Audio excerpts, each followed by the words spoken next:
Shalom, and thank you for watching this video from HaDerekh Synagogue. I hope you are liking the content we are bringing you. If you could like and subscribe to our YouTube channel, that will greatly help us. And to further help bring great content to you from our teachers, if you could please consider to donate to HaDerekh Synagogue. The link is in the description box below. Thank you for watching. I did a lot of traveling yesterday. Went all the way up to Orlando. I felt a little bit like Arthur Dent. Nearly aimless and of little purpose.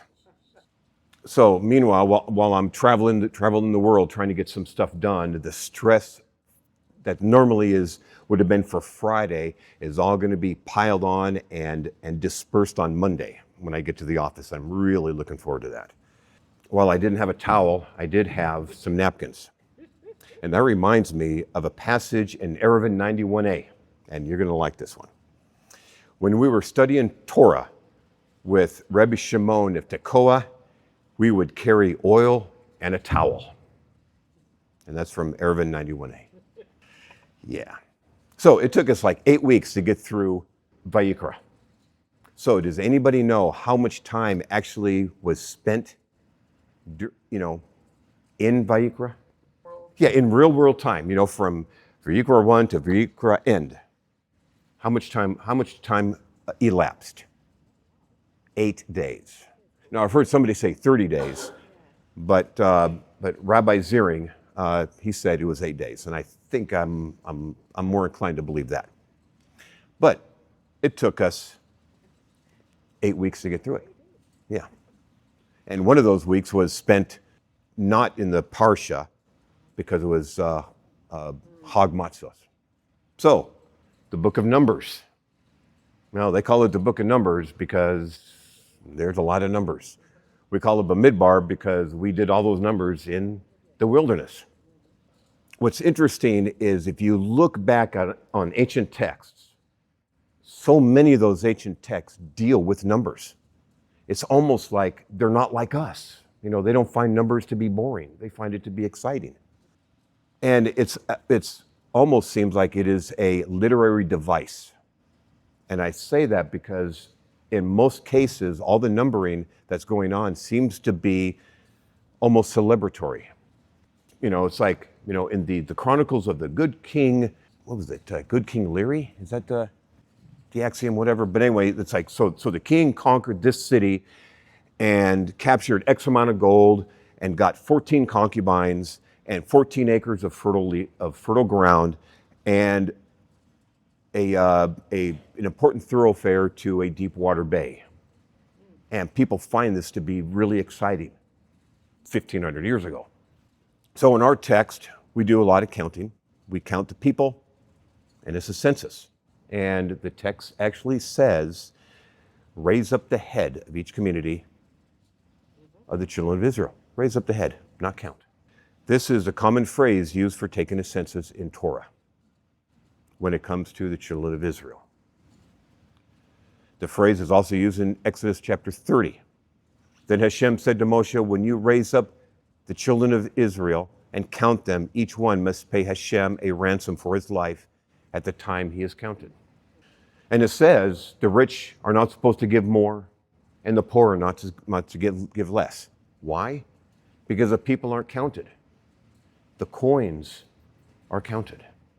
But in Exodus 30, that wasn't a call for us to do a census at that point. That was just how we do the census. So let me ask you a question. How do we know that the census in the book of Numbers was done after the sin of the golden calf?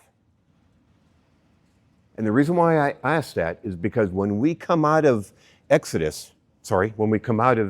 Egypt, it says, Bnei Israel journeyed from Ramses to Sukkos.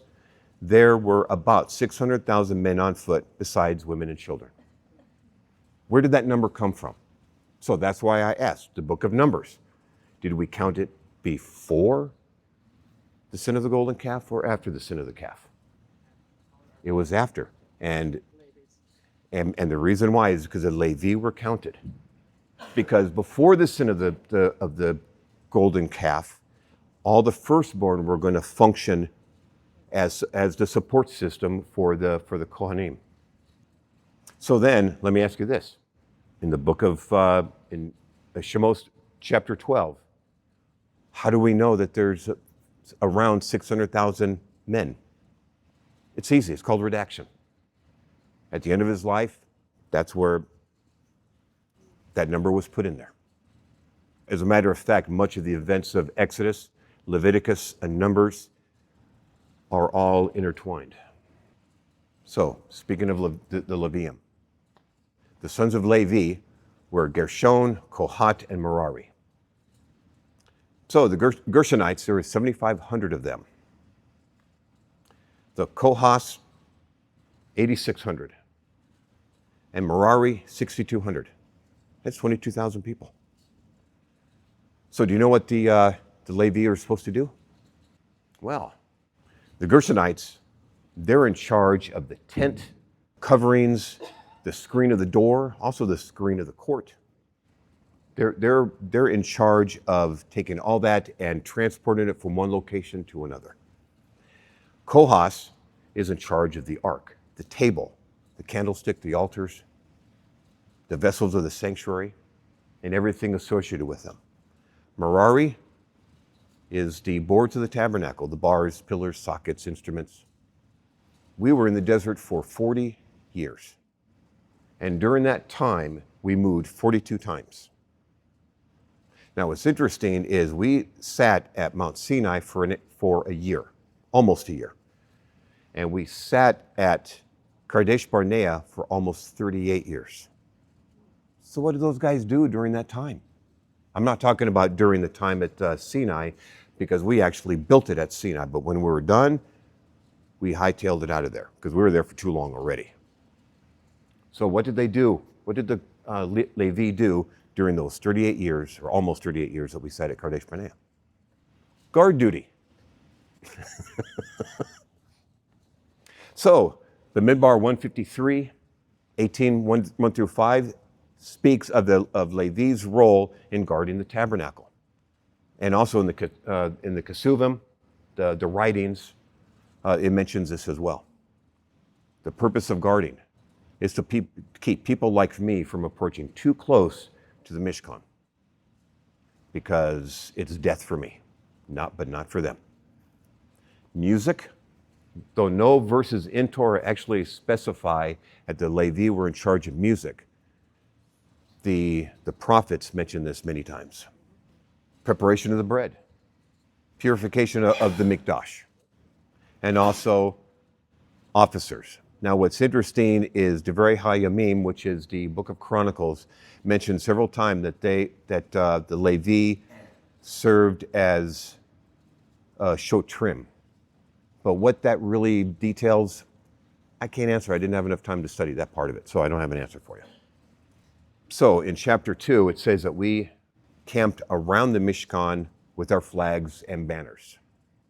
Now, I have a little picture here, and you're not going to be able to see that picture much, but this is one rendition of how we camped around the Mishkan. Now, Aaron says that there's one where it shows, instead of it being like this, they actually go out this way. So then Judah would be closer, Issachar would be further away, and Zebulun would be even further. But we're supposed to have equal access to the Mishkan, so I don't buy that. Plus, it creates a cross. So I automatically just throw that idea away. But what's interesting is that the Torah doesn't tell us what the banners look like. We just know that there are banners.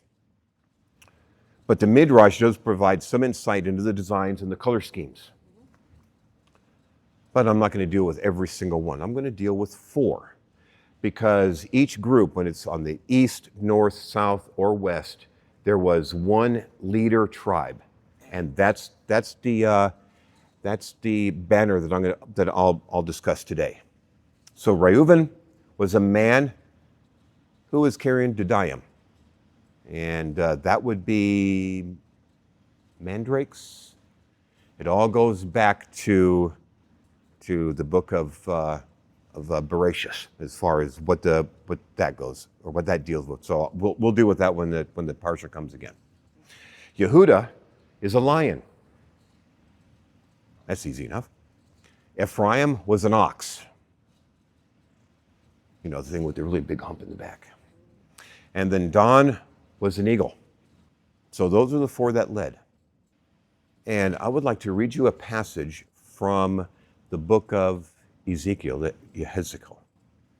As for the, and it's speaking of the four cherubim. And it says, as for the likeness of their faces, they had the face of a man. They had the face of a lion on the right side. They had the face of an ox on the left, and they had the face of an eagle. Thus were their faces, and their wings were stretched forth. 2 wings on every one were joined one to another, and 2 covered their bodies. So these cherubim matched the way that we sat in Bamidbar. And if you go to the Midrash, actually, and look at the deathbed of our father Yitzhak, the way that we stood around his deathbed, it was in the same pattern. So things happen over and over and over. But what I'd like to deal with is bad neighbors. Another thing I'd like to deal with is bad neighbors. Because if you happen to be around somebody, you know, it's like people are like water. We'll travel downhill whenever we get an opportunity. And we tend to cater to the least common denominator, whether it's at work, at play, or at shul. The camp of Reuven. That was Gad, Shimon, and Reuben. Those guys were on the south side of the camp.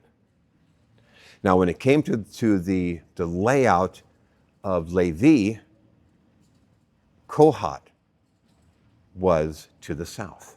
And guess who's in Kohath? Korah. So it only makes sense that bad neighbors are going to find each other. And so we've got Korah and we got On, who happen to meet each other, and then they create a rebellion. But here's what's interesting, is this layout was devised by Hashem. So I'm not saying we should blame Hashem, but I'm just saying that if you're going to have somebody with a bad attitude, they're going to find somebody with a bad attitude, and they're going to work together, exactly, to diminish somebody else. And what they happened to do was they tried to diminish Moshe and Aharon. So that goes right back to create a common enemy, and you can find a friend.